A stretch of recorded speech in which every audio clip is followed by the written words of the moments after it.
Let's return to politics. Joining me now is Agenda C Managing Director of Strategy and Policy, Parnell McGuinness. Parnell, thanks for your time as always. What do you think of that departure of Keith Pitt? There's clearly some differences with David Littleproud. He's had a crack on the way out, saying parties that don't stand for anything eventually collapse.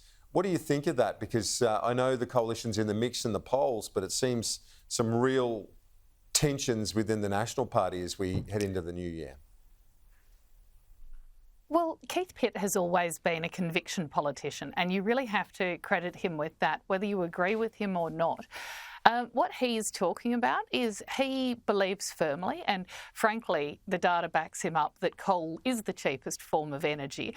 It's simply the question is then whether a party decides that it wants to transition out of coal despite the fact that it would be the cheapest form going forward if we decided to put our eggs in that basket, or whether we think that net zero is important.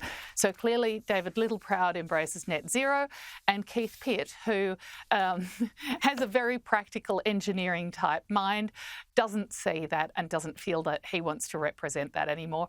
I would be amazed if the job that he goes into next isn't something to do with the mining industry. Yeah, it sounds like it, doesn't it? And that's an area of expertise for him. Let's look at the economy and the budget. The Treasurer says he's been vindicated in terms of spending and keeping the economy out of recession. This is going to be such a pivotal part of the election campaign when it comes around. Only a few months away now, Parnell. Yeah, this is a tricky one for Jim Chalmers, isn't it? Because he is making the best of a bad situation, and this is absolutely not where he hoped to find himself at this point when he was elected. I think you and I would remember, Kieran, the very enthusiastic, bubbly and full of fun Jim Chalmers, who optimistically thought that he was going to be able to take the economy and show people how good he was at running it, and the economy has simply not obliged. I mean, look, we've got to give him credit. He really has kept a foot on the pedal of spending as much as is possible in many ways for a Labor Treasurer. So, of course, the Liberals will criticise the spending that he has gone in for, and, you know, we can discuss that down into the details. But we're probably not in as bad a situation as we might have been. We have avoided some pitfalls. But, you know, frankly, people are feeling like the economy isn't delivering for them, not just in Australia, but around the world, and they're responding to that, and they're telling governments that they should have done better somehow. Now, the irony of that is really the time when they should have done better was a decade ago, not these years. Parnell, as we wrap up 2024, what's your assessment of where things are? I know we've seen the polling.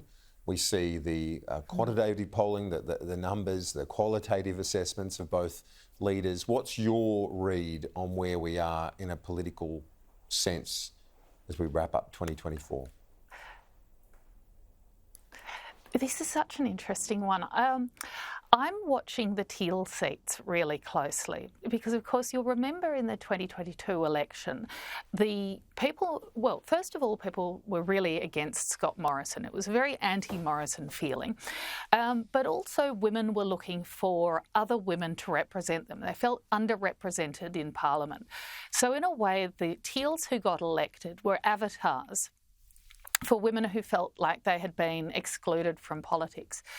Now what we've got to look at is whether these avatars are satisfactory to the women who've elected them. Do they look in the mirror, as it were, looking at these teals and feel like they are represented in them?